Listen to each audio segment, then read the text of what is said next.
ብልሹ አሰራር በዜጎች መካከል ፍትሃዊ ተጠቃሚነት እንዳይኖር በማድረግ የሀገርን ኢኮኖሚ ጭምር ወደ ኋላ የሚጎትት ነው። መንግስትም ሙስናን ሀገራዊ ችግር አድርጎ በመውሰድ በተቀናጀ መንገድ ለመከላከልና ለመቀነስ የተለያዩ ተግባራትን በማከናወን ላይ ይገኛል። የተቋማት አቅም አለመዳበርና የህዝብ ግንዛቤ በሚፈለገው ልክ አለመጎልበቱ የጸረ ሙስና ትግሉ የሚፈለገውን ውጤት እንዳያመጣ እንቅፋት እንደሆነ በተደጋጋሚ ይገለጻል። የአዲስ አበባ ከተማ አስተዳደር የመልካም አስተዳደር ችግሮች እንዲቀረፉና አገልግሎቶች ከሙስና በጸዳ አግባብ እንዲሰጡ ከመንግስቱም በላይ በትኩረት እየሰራ ሲሆን ተጠያቂነትንም ተግባራዊ እያደረገ ይገኛል። በበጀት ዓመቱ ሌብነት፣ ብልሹ አሰራርና በአግባቡ አለማገልገልን በተጨባጭ ለመታገል በተያያዘው ቁርጠኝነት ጥፋት ላይ ተሰማርተው በተገኙ በአጠቃላይ 5857 አካላት ላይ ማለትም 79 ሹመኞች፣ 213 ዳይሬክተሮችና የቡድን መሪዎች፣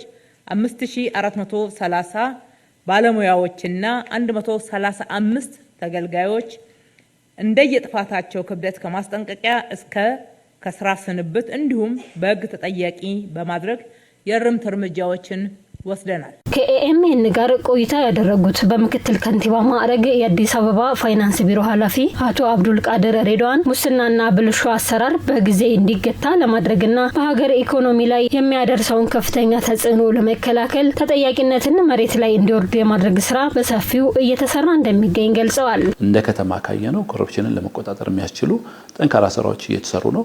ከዛ ባሻገር ደግሞ ኮረፕሽን ጋር ተያይዞ በተለይ ከአገልግሎት አሰጣጥ ጋር ያለውንም ለመሻገር ተጨማሪ በዲጂታላይዜሽን በተጠያቂነት በአቅም ግንባታ የህብረተሰቡን ተሳትፎ በማራገጥ እየተደረጉ ያሉ ተግባራቶች አሉ። ሙስናና ብልሹ አሰራርን ለማስቀረት በተሰራው ስራ ግልጸኝነትና አሳታፊነት የሰፈነበት የአሰራር ስርዓት በመዘርጋት በተሰራው ስራ ውጤት ስለመገኘቱም አብራርተዋል። የአሰራር ስርዓቶቻችንን ዘንድሮ አንዱ ማሻሻያ አድርገናል። አሁን ግዢ ስርዓቱን፣ የፋይናንስ ስርዓቱን ተጠያቂነትን ሊያመጣ በሚያስችል መልኩ ማሻሻያዎች እንዲደረጉ ተደርጓል። ስራዎቻችንን የሚደግፉ ግን ግልጸኝነትና አሳታፊነትን ተጠያቂነትን ደግሞ ይበልጥ የሚያጠናክሩ ተግባራት ተፈጽሟል። ሰው በሂደቱ ላይ ሲሳተፍ ባለቤት ይሆናል። ባለቤት ብቻም ሳይሆን ጠያቂ እንዲሆን ከማድረግ አንፃር የፋይናንስ ግልጸኝነትና ተጠያቂነት ድርሻው በጣም ዝቅተኛ ነው የነበረው። ምናልባት ከ2 ዓመት ወደ 4% አካባቢ ነው ኦልሞስት ሁሉም ጋር ለማድረስ ጥረት ተደርጓል። ከተማዋ ሙስናን ለመከላከል በርካታ ስራዎችን ማከናወኗን የገለጹት የቢሮ ኃላፊው በከተማ ደረጃ የኦዲት ፎረም ተቋቁሞም ተጠያቂነት እንዲሰፍን እየተደረገ ስለመሆኑም አንስተዋል።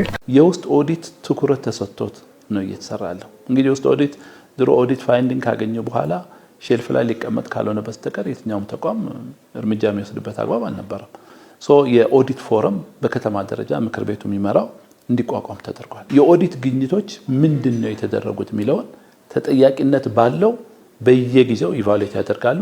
ተቋማት ተጠርቶ እንዲጠየቁ ይደረጋል። ኦዲት ግኝት ከተገኘ የማስተካከያ ስራ በዛ መሰረት አስተካክሉ ሪፖርት የማድረግ ግዴታ እንድንወጣ ተደርጓል። በተጠናቀቀው በጀት ዓመት በከተማዋ የመንግስት የፋይናንስ ስርዓትን በማሻሻል በኦዲት ግኝት የተገኘን ከፍተኛ ገንዘብ ማስመለስ ተችሏል። የመንግስት ፋይናንስ አስተዳደር ስርዓትን በማሻሻልና በኦዲት ግኝት ላይ ተገቢውን ማስተካከያ የማድረግ ስራ ሲሰራ ቆይቷል።